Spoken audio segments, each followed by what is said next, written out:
नमस्कार दोस्तों पिछली वीडियो का जो हमने आपसे प्रश्न पूछा था उसका हम पूरा विस्तार से वर्णन करेंगे। और दोस्तों आज हमारी जो ये सीरीज है यूजीसी नेट और एलडी से संबंधित जो सीरीज है इसका पाठ हम सातवां आपके सामने लेके उपस्थित हुए हैं। इसमें दोस्तों हम 10 प्रश्नों को डिस्कस करेंगे जिनकी व्याख्या को हम पूरे विस्तार से जानेंगे। तो दोस्तों चलिए शुरू करते हैं। दोस्तों पिछली वीडियो में हमने आपसे एक प्रश्न पूछा था जिसका आंसर आपको कमेंट बॉक्स में बताना था।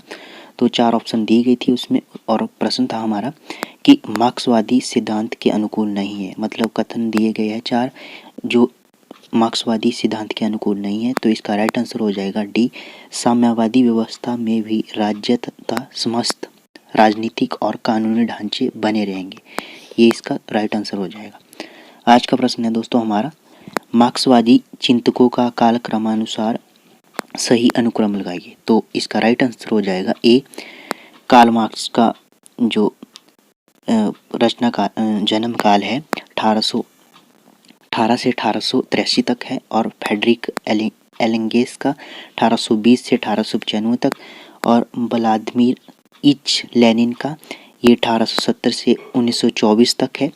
माओ त्से-तुंग ये इनका है 1893 से लेकर 1876 तक। अगला प्रश्न है हमारे पास, सिख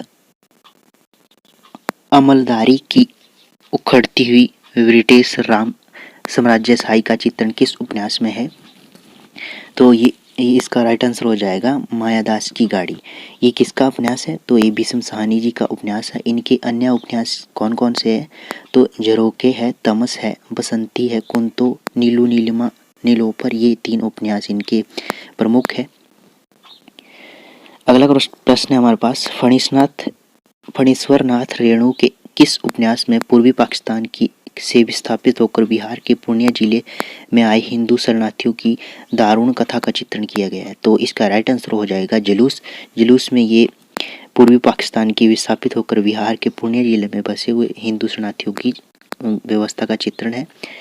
और दोस्तों इनके अन्य उपन्यास है मैलांचल एक आंचलिकता पर आधारित उपन्यास है और अन्य उपन्यास इनकी है परती परिकथा, पलटू बाबू रोड आदि अन्य इनके उपन्यास है।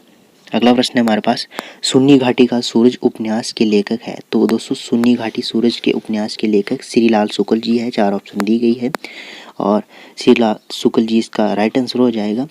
ये 1957 ईस्वी में इसका प्रकाशन वर्ष है।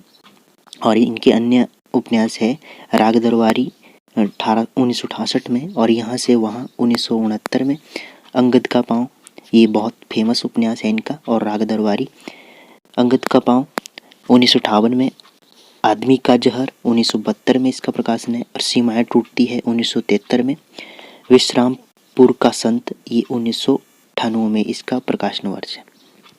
अगला प्रश्न है हमारे पास, काम और राम का द्वंद्व किस उपन्यास में चित्रित है? तो इसका राइट आंसर हो जाएगा मानस का हंस। तो मानस का हंस अमृतलाल नागर जी के द्वारा रचित एक उपन्यास है और भगवती चरण वर्मा के कृत उपन्यासों में चित्रलेखा से पाप पुण्य का वर्णन किया गया है। इसमें एक खंजन अमृतलाल नागर का उपन्यास है दोस्तों और सूरदास की भक्ति पर आधारित है। जो हमारा भक्ति चरण वर्मा का कृत चित्रलेख है इसके ऊपर ये मानस का हंस है। नाच्य बहुत गोपाला इन्हीं के द्वारा उपन्यास रचित है। मेहतर कहीं नहीं जाने, अछूत जाति की सामाजिक और असंगत जीवन की करुणामय, ये इनके उपन्यास है दोस्तों। अगला प्रश्न है हमारे पास, भारतीय काव्य शास्त्र का नवनिर्माण शीर्षक निबंध किसके लेखक है? निबंध के लेखक कौन है? तो इसका राइट आंसर हो जाएगा नंद दुलारे वाजपेयी।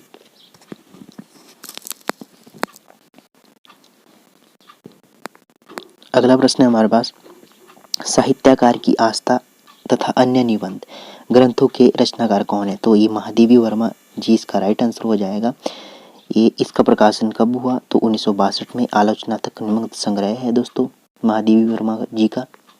अगला प्रश्न है हमारे पास, निम्नलिखित में से कौन सी रचना जीवनी नहीं है? तो इसका राइट आंसर हो जाएगा मेरी पत्नी और भेड़िया, ये जीवनी नहीं है दोस्तों। धर्मवीर भारती द्वारा रचित है, एक आत्मकथा है और बाकी अन्य जीवनी है। कमल का मजदूर और मदन गोपाल द्वारा रचित है। कमल का सिपाही अमृत राय द्वारा और प्रेमचंद घर में शिवरानी देवी जी का ये जीवनी है, जीवनी नहीं है। अगला प्रश्न है हमारे पास, अतएव दो बालूकांपूर्ण कागरों के बीच में एक निर्मल स्रोतस्विनी का रहना आवश्यक है। ये पंक्ति संवाद किस नाटक का है और नाटक के किस पात्र का है? तो ये राइट आंसर हो जाएगा इसका, चाणक्य का ये संवाद है और चंद्रगुप्त नाटक से लिया गया है। निर्मल और स्रोतस्विनी का रहना आवश्यक है, ये नाटक चंद्रगुप्त है और इसके पात्र चाणक्य द्वारा यह कहा गया था। अगला प्रश्न है हमारे पास, अविभक्ति की स्वतंत्रता का प्रश्न सुरेंद्र वर्मा के किस नाटक में आया है? तो इसका राइट आंसर हो जाएगा 8वां सर्ग में अविभक्ति का है और 8वां सर्ग का प्रकाशन है 1976 वर्ष। सुरेंद्र वर्मा का यह नाटक है दोस्तों। तो धन्यवाद दोस्तों।